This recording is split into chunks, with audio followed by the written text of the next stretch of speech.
Sustainability matters because I'm a father of three. This is possibly the most important decade in the history of humankind.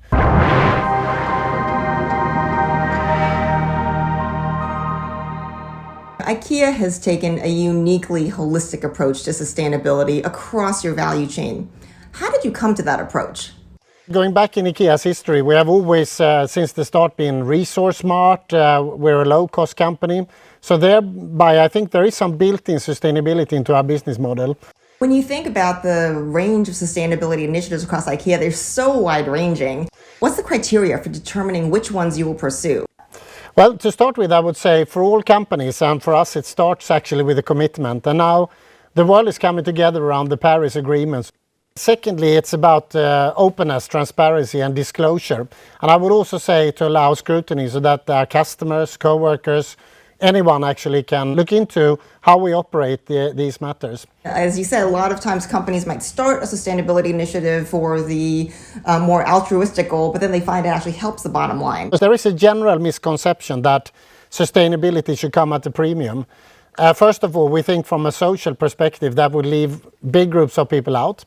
But what we see is that purpose and profit actually go hand in hand, and that affordability and sustainability ties well together. A veggie ball comes at lower cost than a meatball and is healthier, and of course with a fraction of the carbon footprint. LED lighting that is now available. We have taken out all the old lighting. We're saving the same amount of energy as the city of Amsterdam. So what is the challenge that you would like to give other corporate decision makers watching this video? If we wait until we have all the answers, I think we're going to be too slow. So there is simply, I think, a communal leap of faith that is needed in order to get this moving. So if you had to pick just three things that you think are the most important to do now for the next generation, what would those three things be? We need to lead with action. The days of talking is over, and we need to show to ourselves and to the world that we are sincere about moving things. I believe that the world needs hope. And hope, the opposite of hope, drives cynicism and basically destroys the opportunity for us to create a common movement. So by sharing openly the examples, the good examples, becomes one of the corporate responsibilities. I know that a lot of people think that because IKEA is so affordable, that it's sort of in the disposable category.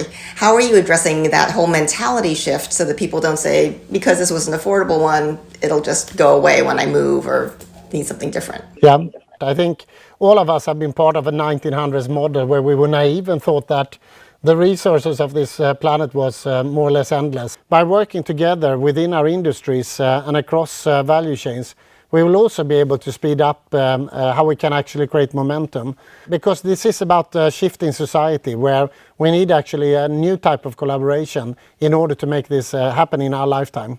Do you think there's going to be a different view of innovation? Because traditionally innovation by a company is something that you'd want to keep for yourself as a competitive edge. But in sustainability, it seems like if we actually want to move the world, we should be sharing every sustainability innovation that we can find as broadly as possible.